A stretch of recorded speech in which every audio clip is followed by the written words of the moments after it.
এই যে পেঁয়াজটা ভাজতেছি, আজকে একটা অন্যরকম একটা বেগুন ভর্তা করব। তো বেগুন তো সাধারণত পুরে ছুঁড়ে ভর্তা করি, আজকে আর পুরে করবো না, কারণ এখানে এই কালো কালো যে গোল বেগুনটা ওইটা আনা হয়েছে। এই যে আমি এইভাবে কাইটা নিচ্ছি বেগুনটা। এটা এখন আমি এই যে পেঁয়াজটা একটু ভাজা হলেই পেঁয়াজ ভাজার ভিতরে এটা আমি দিয়ে দিব।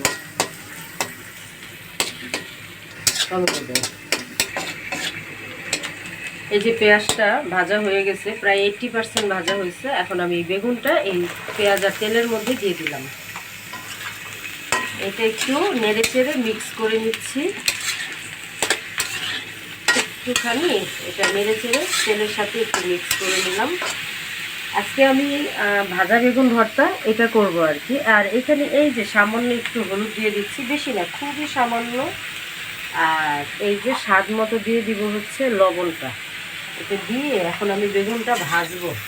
যতক্ষণ পর্যন্ত বেগুনটা নরম না হচ্ছে ততক্ষণ আমি ভাজবো। এখন দেখতেই পাচ্ছেন যে কত অল্প তেলে রান্না করছি, কারণ আসলে আমরা যে টাইপের সয়াবিন তেলগুলো খাই এগুলো স্বাস্থ্যসম্মত না। তেল ছাড়াও আবার একেবারে যে রান্না করে খাবো তাও সম্ভব না, তাই অল্প তেলে এই যে রান্নাটা করতেছি। এখন আমি এটা ঢাকা দিয়ে ঢেকে দিব। ঢেকে ঢেকে রান্নাটা করলে এটা তাড়াতাড়ি সেদ্ধ হয়ে যাবে।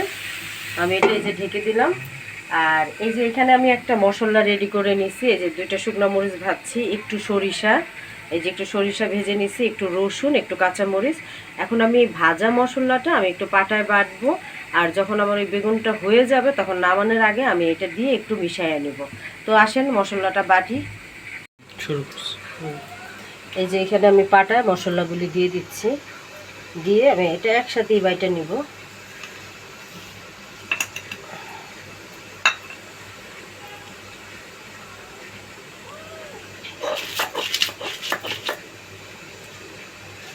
এখানে শুকনো মরিচটা কেন দিলাম, একটু ভাজা শুকনো মরিচ দিলে যে কোনো ভর্তায় খুব দারুণ একটা ফ্লেভার আসে। শুকনো মরিচ বাটতে গিয়ে আমার কাশি আসতেছে, কারণ এটা একটা ঝাঁজ আছে, ঝাঁজটা লাগতেছে গিয়ে, তার মধ্যে আবার কথা বলতেছি, এর জন্য।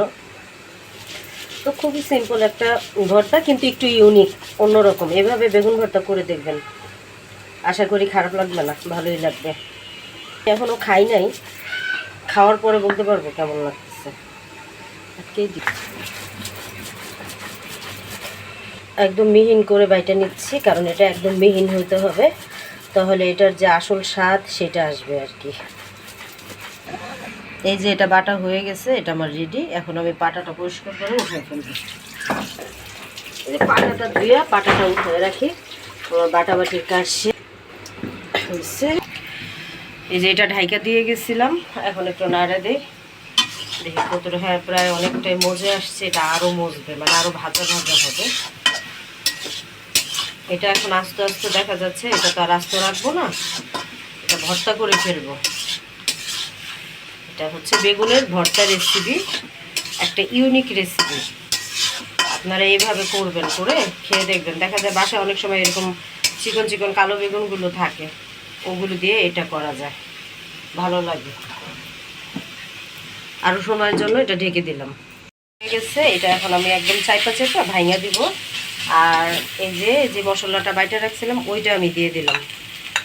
এই ভর্তাটার আসল মজাই হচ্ছে এই যে এই মশলাটা, এটা দিলে স্বাদ ভালো হয় আর কি।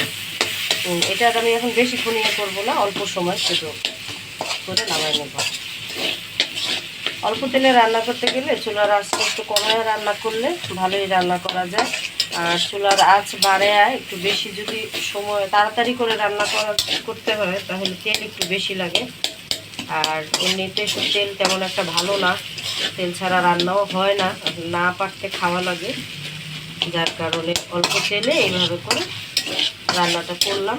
আপনারা এইভাবে একবার করবেন, করে খেয়ে দেখবেন, ভালো লাগবে আশা করি। আর আমার কাছে এই ধরনের ভর্তাগুলো রুটির সাথেও কিন্তু খুব ভালো লাগে, রুটি, গরম ভাত এগুলির সাথে কিন্তু খুব ভালো লাগে এগুলো।